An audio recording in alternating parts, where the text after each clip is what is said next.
जयंती है और इस मौके पर रांची में झारखंड प्रदेश कांग्रेस कार्यालय में उन्हें याद किया गया। साथ ही राजीव गांधी की तस्वीर पर पुष्प अर्पित कर उनके अधूरे सपनों को साकार करने का संकल्प लिया गया। कांग्रेस प्रदेश अध्यक्ष राजेश ठाकुर, ग्रामीण विकास मंत्री आलमगीर आलम, प्रदेश कार्यकारी अध्यक्ष बंधु तिर्की, विधायक शिल्पी नेहा तिर्की सहित कांग्रेस के वरिष्ठ नेता इस मौके पर मौजूद रहे। कांग्रेस नेताओं ने कहा कि अमन, चैन और शांति के संदेश को आगे बढ़ाया जाएगा।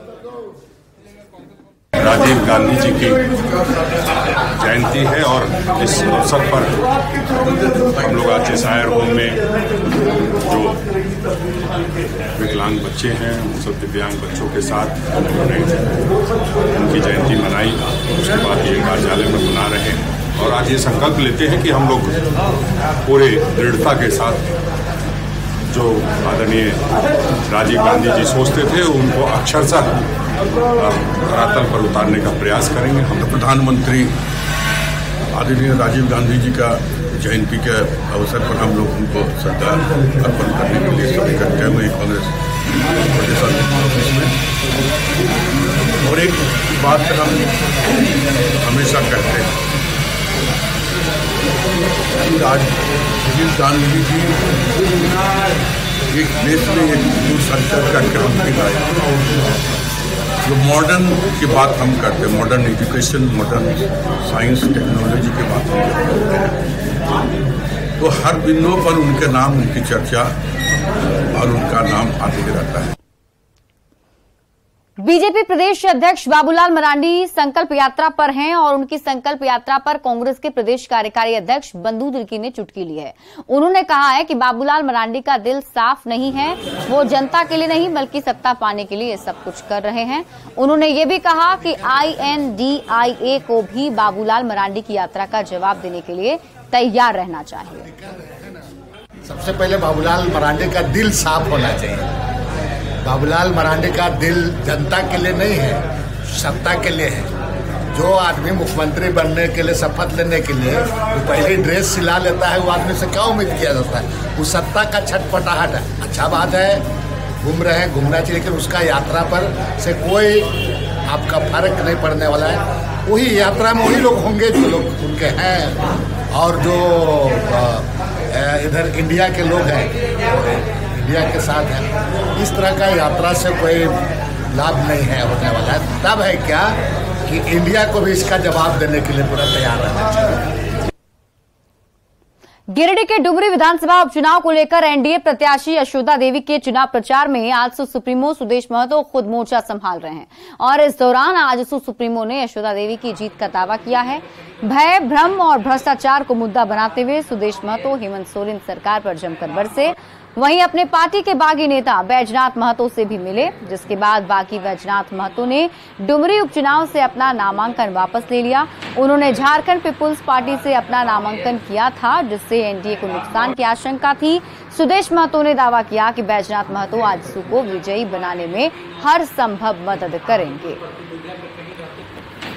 राजनीतिक भविष्य के लिए मिलकर संगठित भाव से इस उपचुनाव को लड़ने का निश्चय हम सभी पार्टी के अंदर हम लोग ने किया। बैजनाथ जी हमारे सम्मानित पदाधिकारी और पार्टी के वर्तमान स्थिति चुनौतियों को ध्यान में रखते हुए उन्होंने अपनी भावना हमसे मुझे अवगत कराया। उनकी भावना का पार्टी सम्मान करती है और राजनीतिक दायित्व के क्षेत्र में हमेशा पार्टी के दिए गए कार्यों का निपटारा आगे भी भविष्य में करते रहेंगे। गिरिडीह में डुमरी विधानसभा उपचुनाव को लेकर जहां एक तरफ राजनीतिक पार्टियां अपने अपने प्रत्याशियों के पक्ष में प्रचार प्रसार में जुट गई है, तो वहीं दूसरी ओर प्रशासनिक स्तर से भी चुनाव को लेकर सारी तैयारियां पूरी कर ली गई हैं।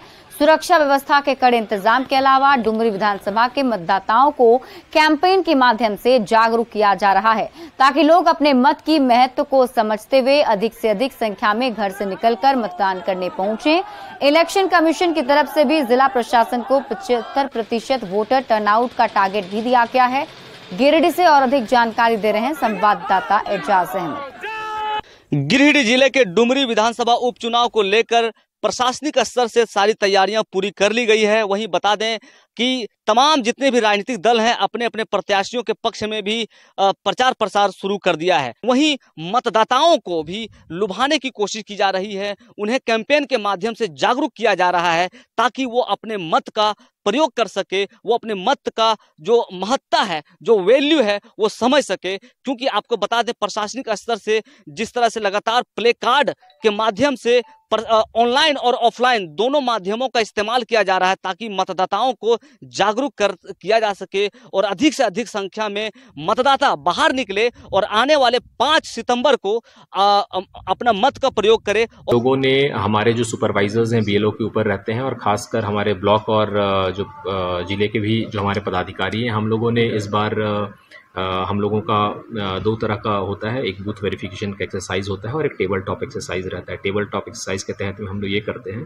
कि किसी भी बूथ में जैसे 1000 या अधिकतम 1400 की संख्या में लोग अगर वहाँ पे जैसे मौजूद हैं, तो एक हम लोग सैंपल सर्वे के तौर पे एक किसी पर्टिकुलर पोलिंग स्टेशन में जाते हैं, वहाँ से संबंध जो भी मतदाता है उनका हम लोग वेरिफिकेशन करते हैं। और एक दूसरे ढंग से हम लोग ये करते हैं कि हमारे कोई भी क्षेत्र में किसी भी बूथ से संबद्ध जो भी पहले 5 घर है उसमें हम लोग रैंडमली विजिट करते हैं और जो भी एलिजिबल बेनिफिशियरीज हैं वो उसमें जुड़े हुए हैं नहीं जुड़े हुए हैं उसकी भी हम लोग वेरिफिकेशन करते हैं। तो हम लोग इस गतिविधि को जारी रखेंगे और ज़्यादा से ज़्यादा वोटर को हम लोग एनरोल तो ज़रूर करेंगे ही।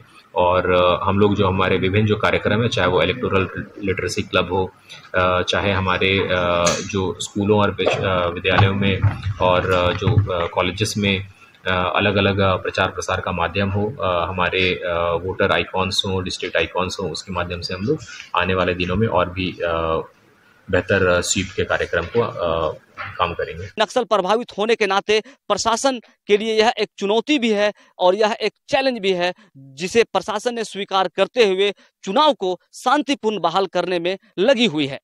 गिरिडीह से न्यूज़ 18 के लिए मैं एजाज अहमद। और फिलहाल इस बुलेटिन में अभी के लिए बस इतना ही। आगे देख लेते हैं